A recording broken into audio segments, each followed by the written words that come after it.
বাংলাদেশ বেতার রাজশাহী সকাল ৮টার ইংরেজি সংবাদের পর ফিরে এলাম। এক্ষুনি প্রচারিত হবে বাংলায় স্থানীয় সংবাদ। আসসালামু আলাইকুম। আজ বুধবার ১৩ই ফাল্গুন, ২৬শে সাবান, ২৬শে ফেব্রুয়ারি। বাংলাদেশ বেতার রাজশাহী স্থানীয় সংবাদ পড়ছি উম্মে সালমা। বগুড়ায় যৌথ বাহিনী ৪টি স্থানে চেকপোস্ট বসিয়ে মোটরসাইকেল সহ বিভিন্ন যানবাহনে তল্লাশি চালিয়েছে।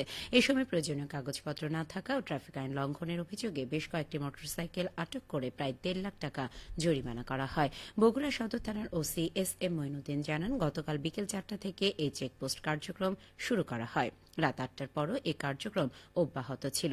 শহরের ঠনঠনিয়া কোচ টার্মিনাল এলাকায়, শেরপুর রোডে, সেউজগাড়ি আমতলা এলাকায়, স্টেশন রোডে, শহরে জেলখানা মোড়ে ও বগুড়া সরকারি মুজিবুর রহমান মহিলা কলেজের সামনে যৌথ বাহিনী চেকপোস্ট বসায়। সেনাবাহিনী, র্যাব ও পুলিশের সমন্বয়ে যৌথ বাহিনী সব চেকপোস্টে মোটরসাইকেল, সিএনজি চালিত অটোরিকশা, মাইক্রোবাস, প্রাইভেট কার সহ বিভিন্ন যানবাহনে তল্লাশি করে। সেই সাথে বেপরোয়া গতিতে মোটরসাইকেল চালানো, হেলমেট ও ড্রাইভিং লাইসেন্স না থাকা সহ ট্রাফিক আইন লঙ্ঘনের অভিযোগে বেশ কয়েকটি মোটরসাইকেল আটক করে মামলা দিয়ে প্রায় ১.৫ লাখ টাকা জরিমানা আদায় করে।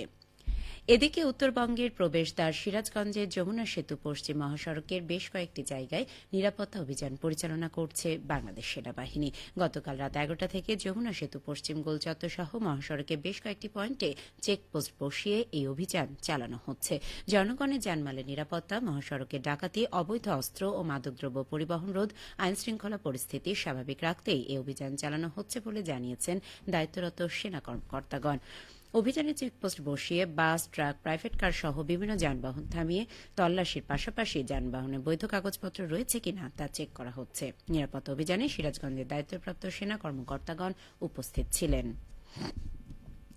বৈষম্যহীন ও তারুণ্য নির্ভর বাংলাদেশ বিনির্মাণ, যৌতুক ও বাল্যবিয়ের কুফল সহ বিভিন্ন জনগুরুত্বপূর্ণ ইস্যুতে রাজশাহী দুর্গাপুরে নারী সমাবেশ অনুষ্ঠিত হয়েছে। গতকাল উপজেলা ঝালুকা ইউনিয়নের ওয়াজের মোড়ে জেলা তথ্য অফিসে অনুষ্ঠানের আয়োজন করে। জেলা তথ্য অফিসের উপপরিচালক নাফিয়ালা নাসরিনের সভাপতিত্বে সমাবেশে প্রধান অতিথি ছিলেন পরিচালক তাজকিয়া আকবরী। অনুষ্ঠানে ঝালুকা ইউনিয়ন পরিষদের সংরক্ষিত আসনের ইউপি সদস্য আঙ্গুরা বেগম, চৌপুকুরিয়া পূর্বপাড়া জামে মসজিদের খতিব মোহাম্মদ আব্দুস সামাদ ও জেলা তথ্য অফিসের সহকারী তথ্য অফিসার মোহাম্মদ আব্দুল মোত্তালেব বিশেষ অতিথি হিসেবে উপস্থিত ছিলেন। অনুষ্ঠানে বক্তাগণ নারী শিক্ষার গুরুত্ব, শিশু মাতৃস্বাস্থ্য, নিরাপদ মাতৃত্ব, মাদক গুজব, নারী ও শিশু নির্যাতন প্রতিরোধ, সামাজিক যোগাযোগ মাধ্যমের সদ্ব্যবহার, তথ্য অধিকার আইন সহ বিভিন্ন জনগুরুত্বপূর্ণ বিষয় নিয়ে আলোচনা করেন। এছাড়া ডেঙ্গু প্রতিরোধে সচেতনতামূলক বক্তব্য প্রদান করা হয়। নারী সমাবেশের শুরুতে নিরাপদ মাতৃত্ব, যৌতুক এবং বাল্যবিবাহ প্রতিরোধমূলক চলচ্চিত্র প্রদর্শন করা হয়। গ্রাম আদালতের কার্যক্রম আরও গতিশীল করতে নাটোর অংশীজনদের নিয়ে সমন্বয় সভা অনুষ্ঠিত হয়েছে। গতকাল জেলা প্রশাসকের সম্মেলন কক্ষে আয়োজিত সভায় প্রধান অতিথি ছিলেন জেলা প্রশাসক আসমা শাহীন। স্থানীয় সরকার বিভাগের উপপরিচালক আসমা খাতুন সভায় সভাপতিত্ব করেন। সভায় জানানো হয়, গ্রাম আদালত আইন ২০০৬ অনুযায়ী অনধিক ৩ লক্ষ টাকা মূল্যমানে ফৌজদারি ও দেওয়ানি বিরোধ নিষ্পত্তি করতে সকল ইউনিয়ন পর্যায়ে গ্রাম আদালত কাজ করছে।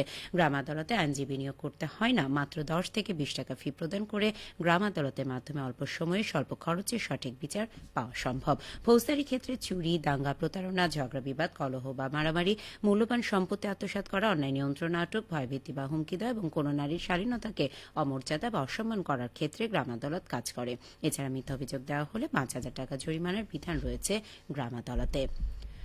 নওগাঁর রানীনগর উপজেলা সমাজসেবা কার্যালয়ের আয়োজনে শিশু সদনের মান উন্নয়ন বিষয়ক সেমিনার অনুষ্ঠিত হয়েছে। গতকাল বিকেলে উপজেলা পরিষদ সভাকক্ষে সেমিনারে প্রধান অতিথি ছিলেন রাজশাহী বিভাগীয় সমাজসেবা কার্যালয়ের পরিচালক ও যুগ্ম সচিব সৈয়দ মোস্তাক হাসান।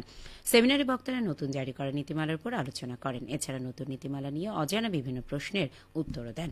এই সময় কর্মকর্তারা শিশু সদন পরিচালনার ক্ষেত্রে পরিচালকদের প্রতি বেশ কিছু পরামর্শ ও দিক নির্দেশনা প্রদান করেন। সেমিনারে উপজেলার ১৮টি শিশু সদনের পরিচালক উপস্থিত ছিলেন।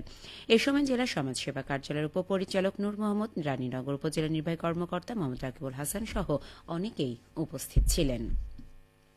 নওগাঁর আত্রায় দুর্নীতি প্রতিরোধ বিষয়ক বিতর্ক প্রতিযোগিতা পুরস্কার বিতরণী অনুষ্ঠিত হয়েছে। গতকাল উপজেলা প্রশাসনের সহায়তায় দুর্নীতি দমন কমিশন সমন্বিত নওগাঁ জেলা আত্রাই উপজেলা দুর্নীতি প্রতিরোধ কমিটি এই প্রতিযোগিতার আয়োজন করে। পুরস্কার বিতরণ অনুষ্ঠানে প্রধান অতিথি ছিলেন উপজেলা নির্বাহী অফিসার কামাল হোসেন। এ সময় বক্তারা দুর্নীতিমুক্ত সমাজ গঠনে শিক্ষার্থী ও তরুণদের ইতিবাচক ভূমিকার উপর গুরুত্ব আরোপ করেন। প্রতিযোগিতায় আত্রাই বিএম ল্যাবরেটরি স্কুল ও কলেজ চ্যাম্পিয়ন এবং সুটকিগাছা স্কুল ও কলেজ রানার্স আপ হয়। অনুষ্ঠানের প্রতিযোগিতার মাঝে পুরস্কার বিতরণ করা হয়। সমাপনী অনুষ্ঠানে উপজেলা দুর্নীতি প্রতিরোধ কমিটির সভাপতি এ.এফ.এম. মনসুর রহমান, সদস্য মাসুদুর রহমান উপস্থিত ছিলেন। সবশেষে আবহাওয়া। আজ সকাল ৬টায় রাজশাহীতে তাপমাত্রা ছিল ১৪.৫ ডিগ্রি সেলসিয়াস। এর সময় বাতাসে আর্দ্রতার পরিমাণ ছিল ৯৮%। রাজশাহী পার্শ্ববর্তী এলাকায় আজ সূর্যোদয় হচ্ছে ভোর ৬টা ৩০ মিনিটে এবং সূর্যাস্ত সন্ধে ৬টা ৬ মিনিটে। সংবাদ শেষ হল। আমাদের পরবর্তী স্থানীয় সংবাদ দুপুর ১২টা বেজে ১০ মিনিটে।